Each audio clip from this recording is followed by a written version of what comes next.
We're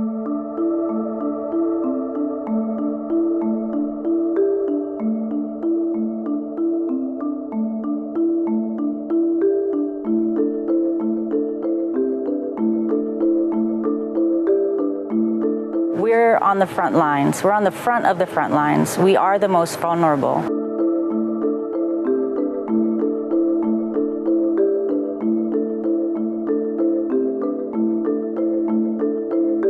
We do not accept that we are going to lose this fight. We can't accept that.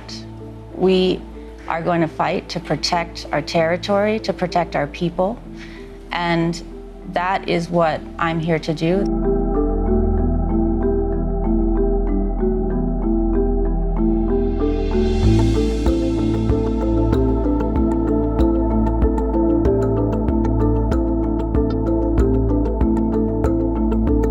Those who are the larger, wealthier nations, who have really created the problem in the first place, unfortunately, have the resources to respond. We do not, and we have to work with our partners to be able to respond to this crisis and secure our future.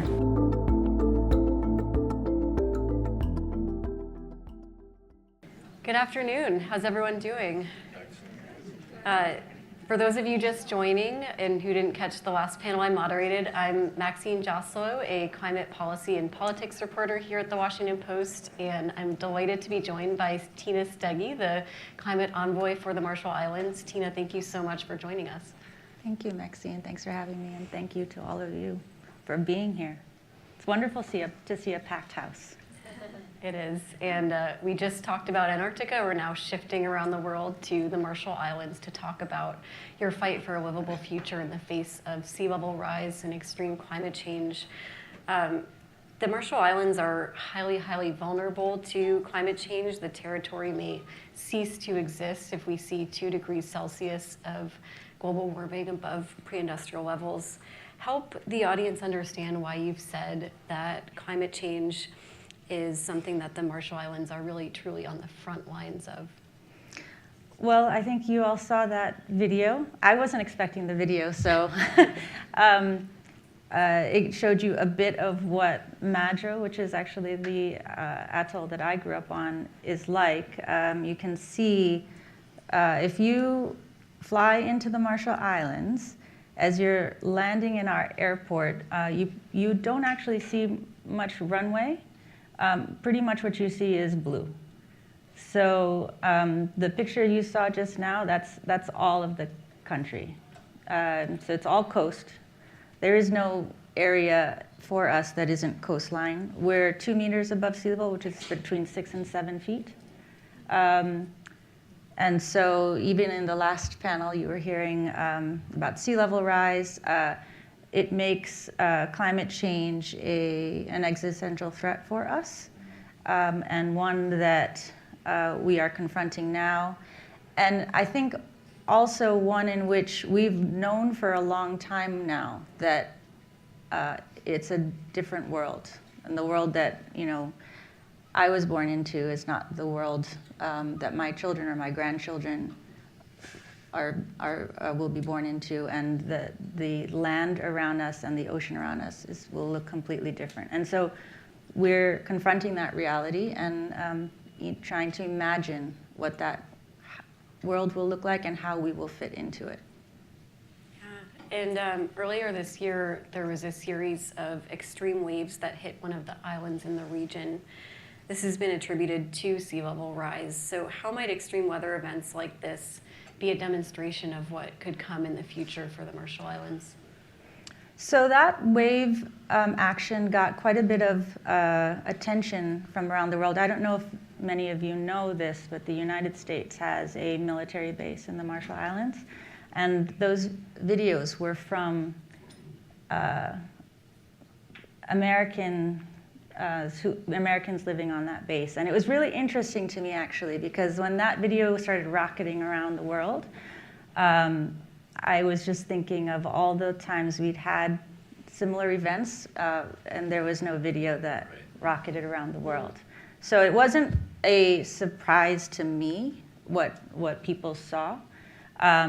And that was a little bit on the extreme side, but to be honest, monthly we have tides that inundate homes or people's backyards. It's something we're living with daily already. I've spoken before, but there are parts of the island where if at a particularly high king tide, water will bubble up through the coral atoll land.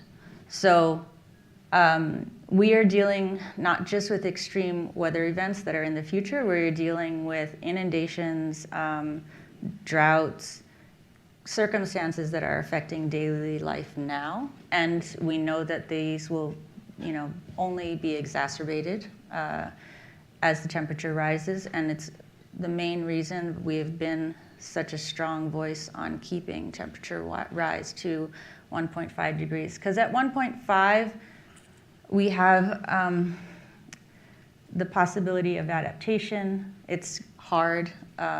We know that beyond 1.5, it becomes much, much, much more difficult for us. Yeah, and on that note, on adaptation, can you tell us more about what you and the Marshall Islands are doing to adapt to rising sea levels and other climate impacts and ensure the livability and survivability of the islands? So we spent so much time for many years in the international arena advocating for 1.5 and really trying to push for that to keep the temperature to 1.5. The world has not come along with us as fast as we need it to. And so a few years ago, we really made the decision that we had to look very clearly at adaptation options and what those were for us. And just before COVID actually, started what we call our National Adaptation Plan, which we call our survival plan. That came out and we finished it. COVID was real difficult. I'm not sure if you know, but the Marshall is about the size of Mexico, except it's all water. We have about 1,000 islands.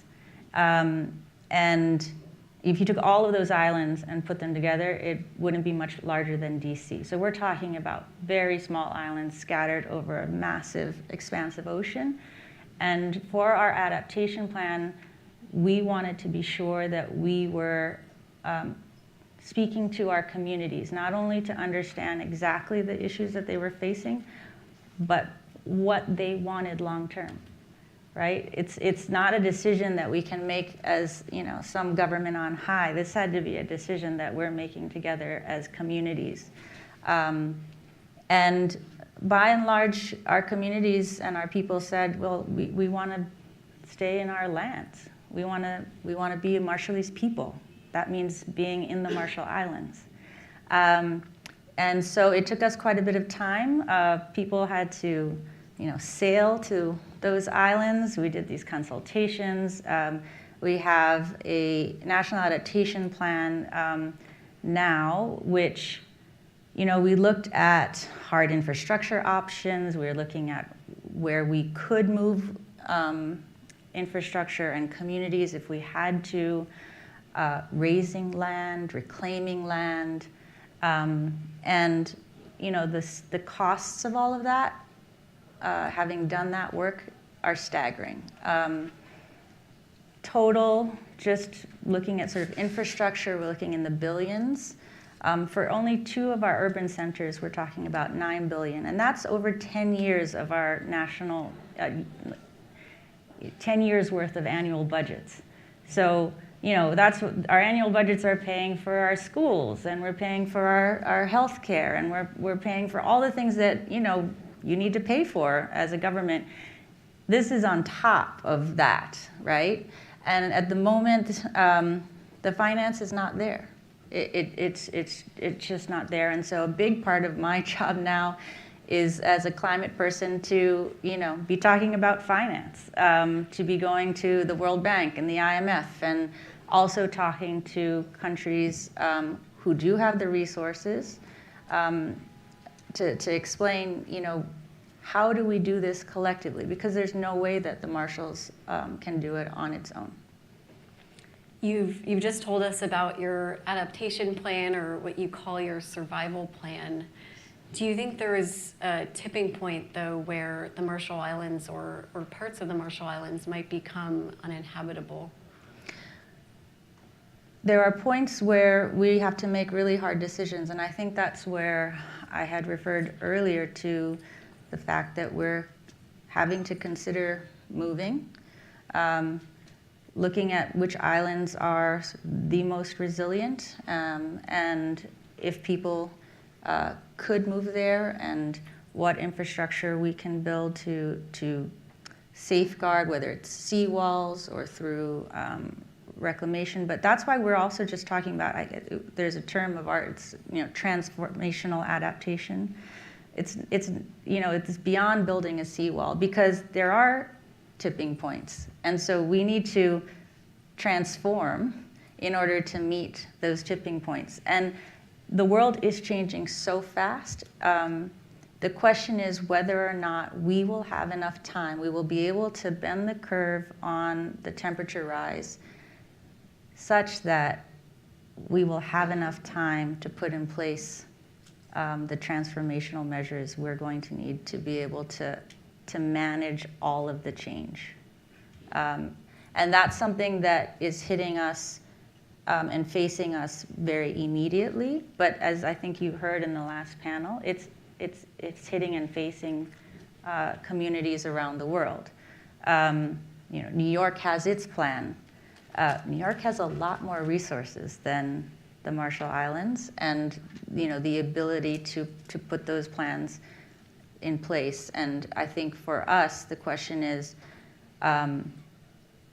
are we, after all the work we've done to explain and to push for the world we need, is it enough to actually keep us safe?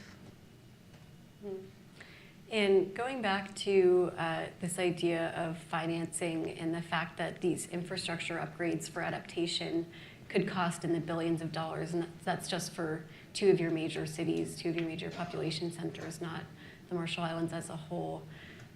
Financing and climate finance has been a big topic at COPs, the annual climate summits. We have one coming up in November in Baku, Azerbaijan, that you and I will both be at, I think. Mm-hmm. And we were both in the last one in Dubai last December, where countries agreed to phase out oil, gas, and coal and put the world on a pathway to a 1.5 degree future. Heading into this next COP, what progress do you think has been made on the financing piece of the equation, and what progress has been made or can be made on the fossil fuel phase-out piece? So it was pretty historic for those of you who actually follow these crazy things we call COPs. I think people in the room really do. That we actually had a COP where we could speak to the source of the problem. It's crazy, right? 30 years of COPs, and last year is the first time we could say it's, yes, fossil fuels. So it was historic. We weren't able to talk about finance. We tried from the point of view as a small country who needs that finance and to enable the transition that we put down on paper, but actually implementing that is going to require resources. I think we've heard that the transition is happening, right? And it's happening, and it produces a lot of optimism and great hope for those of us to see that it's happening in the large economies that have the resources to fuel it, to use a word. But if we want to keep to 1.5, it needs to happen around the world. And so that is the topic for this year's COP. And I think we have to be frank. Countries are really far apart. The conversations are extremely difficult. Our geopolitical situation is not making things any easier. It's just really, really difficult. And I think it's in that context that we're going into this COP with a really clear-eyed view that this has to be, the finance piece has to be addressed. And it's not just in the context of the COP, though. It's such a bigger conversation, and I think that just goes to show that I spend, not almost as much time talking about, down in DC at the spring meetings or the fall meetings with IMF and World Bank, or sitting in coalitions with developed country partners to say, we need the international financial systems to change. Those were created for a world that has changed. And countries like mine aren't on the boards of the biggest institutions and the banks. We don't have that voice. We need you, countries in the G7, the G20, to really help us effect the reforms that are needed so that, whether it comes to getting the finance flowing or even just making it accessible, right? A country like the Marshall Islands, if we go in for a project, it might take 10 years for, $40 million for water. That's a lot of money, but in 10 years, things are changing so rapidly. So, we really, really need to work across all these forums, not just within the UNFCCC. Absolutely, and I think we're running out of time, but really quickly in the few seconds we have left, I did want to ask a final question that ends on a hopeful note. What gives you hope in the fight against climate change? So I have to say the people I work with, particularly from the islands, we're small but mighty. If you follow these issues, we've made a huge difference. The fact that 1.5 is even on the table is because of the island nations. It used to be, and for those of you who remember, a radical idea, that just politically completely not feasible. We've come a long way since then. We're strong when we're together as islands, but it's also that just coalitions, and it's one of the reasons the Marshalls, reaches out to all the countries that it can. Tony DeBroom, my uncle, who started the High Ambition Coalition, which the Marshalls continues to convene, sort of inspires me to continue to reach out. And then I have to say, I know a lot of people talk about sort of being inspired by young people.